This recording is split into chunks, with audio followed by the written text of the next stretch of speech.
Good evening, everyone. Peace and blessings to you all. My name is Reverend Leah Alvarado. I'm with New Thought Northern Colorado Center for Spiritual Living. Welcome to the season for nonviolence. Each day we come together for a total of 64 days to practice a new principle of peace and nonviolence based on the work of Mahatma Gandhi and Martin Luther King. So glad that you've joined me today. Today is day 62, and our topic is conquering your opponents with love. Gandhi said, whenever you are confronted, sorry, my computer's not moving here. Whenever you are confronted with an opponent, conquer them with love. There's a story about Abraham Lincoln that expresses this idea better than any other. A woman approached him one evening during a White House dinner party. She began talking about how much she hated the South and longed to destroy it. Lincoln expressed his disagreement with everything she said. She asked, "Don't you want to destroy your country's enemies?" He replied, "Madame, if I make my enemy my friend, have I not destroyed my enemy?" Unconditional love recognizes that our enemy's fear and pain is as great as ours. This kind of love has been defined as unconditionally caring about the happiness of another. In this case, another includes those who consider themselves our enemies. In our weakest moments, we may consider them our enemies as well. It is in the very act of seeing them as enemies that we have lost, for we've made it a war. No one wins a war. In the end, the winner is simply the one who has lost the least.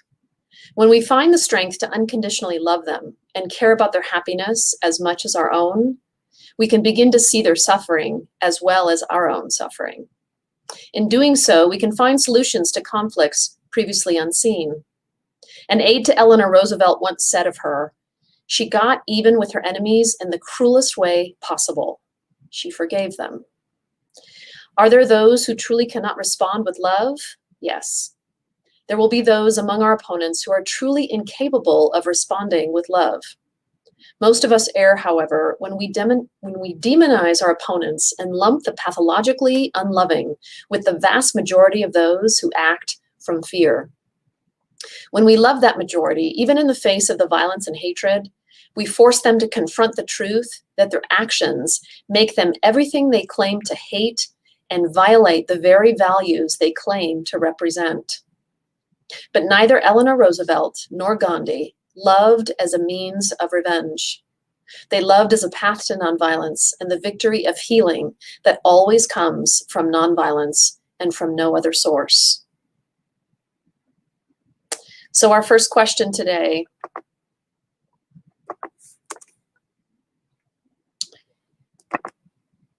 is this: what are some ways that you have conquered your opponents with love? And I'd love to see comments in the chat if you'd like to contribute to this. I'm curious, what are the ways that you have conquered your opponents with love? Now, sometimes that's done directly in a conversation, and other times, I wonder if most of the time, it's done more in silence. It's done in prayer, it's done in meditation, where we have had an interaction with somebody that was not very pleasant. There's some discord, there's some upset or unhealthy energy between us and someone else. And we've gone home in our meditation practice and sent them love, sent them the healing energy of forgiveness. There are different ways in which we can do this to practice that. And I'm curious if any of you have actually experienced that. And if so, what did you do? And what was the result after doing that? Anybody has comments? I experienced this. I'll just share my personal story. When I moved to Colorado about 14 years ago, I worked for a nonprofit that was challenging. It wasn't managed very well. And I had some significant issues with one of the people that worked there. And what I did was every night I'd go home. Once I realized the negativity I was holding on to, I went home and I sat in meditation every night and I sent this person love. And I just surrounded this being in love and light, and I did this on a regular basis. And suddenly they started to treat me differently. I didn't really do anything else other than that.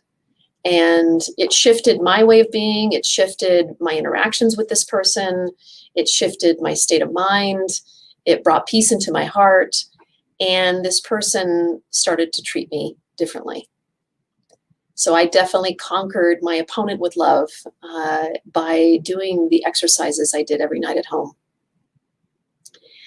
The next question is, when have you been unable to do this in your life? So, we've all had those experiences too, where somebody just triggers us so much, and it doesn't matter how hard we try, we cannot let it go. We can't forgive them, or we can't release the angst and the upset that is within us.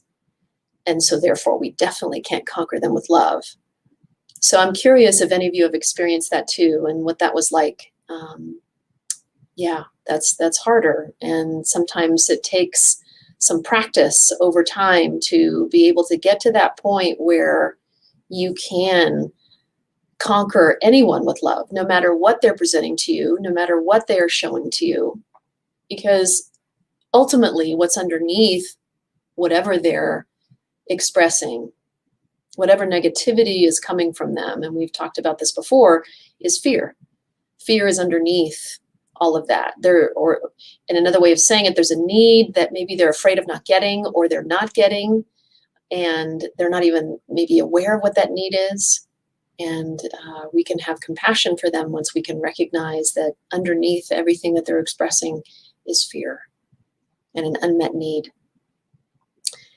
And then perhaps we can, it leads us to conquering them with love.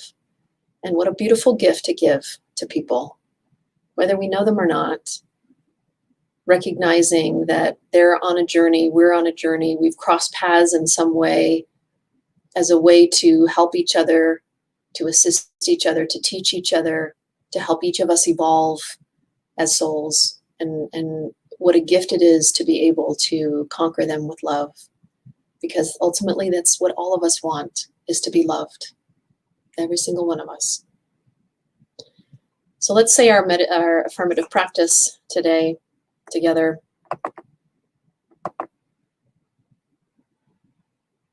Dennis, frustrating. Janet, I avoid. Yeah. Yes.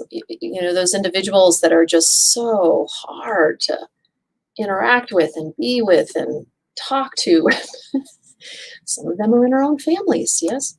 And we just have, avoid.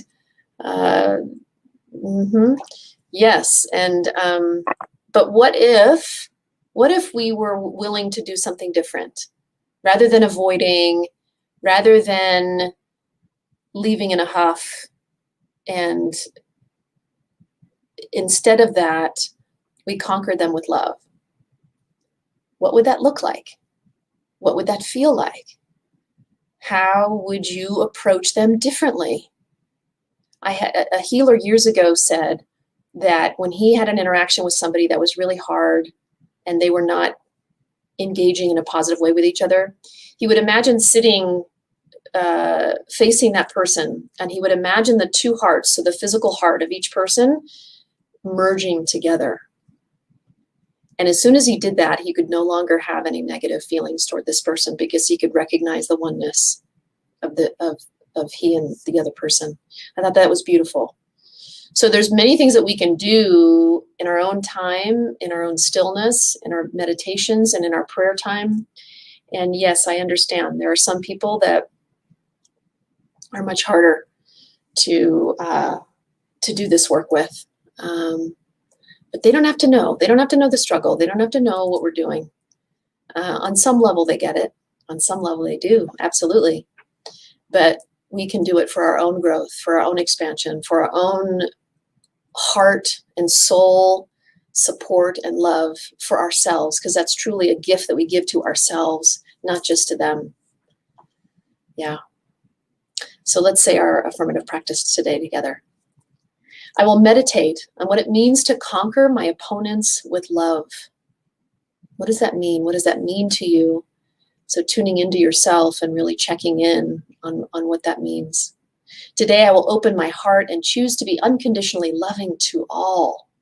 And that means all. Not just those who are the easiest, not just those who are the kindest, not just those who are equally as loving, but to all, all. This is the path to nonviolence.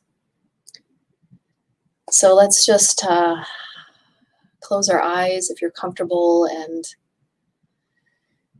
taking a deep breath.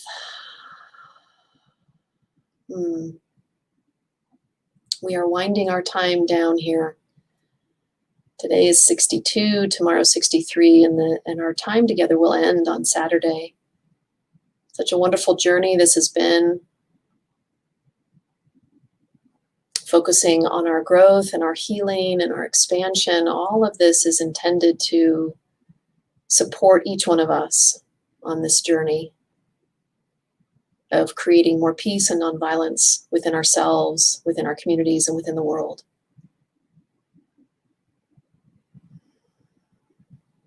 And so I am knowing that each of us can continue this work with an open and full heart, that we are able to conquer our opponents with love, that we are able to be that loving presence in the world. And so let's just take a few moments of silence and just contemplate that.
And so gently coming back,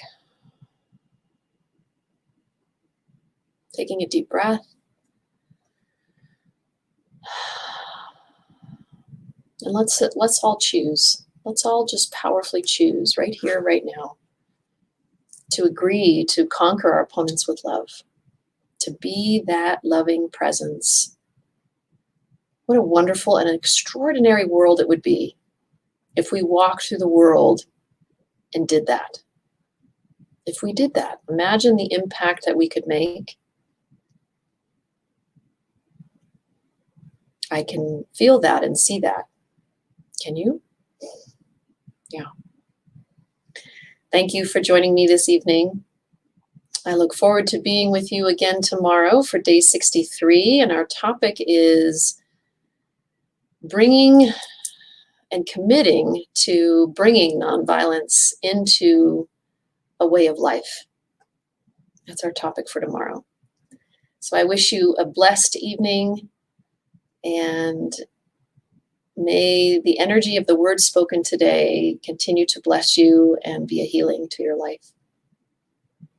May peace begin with you. Namaste. Good night.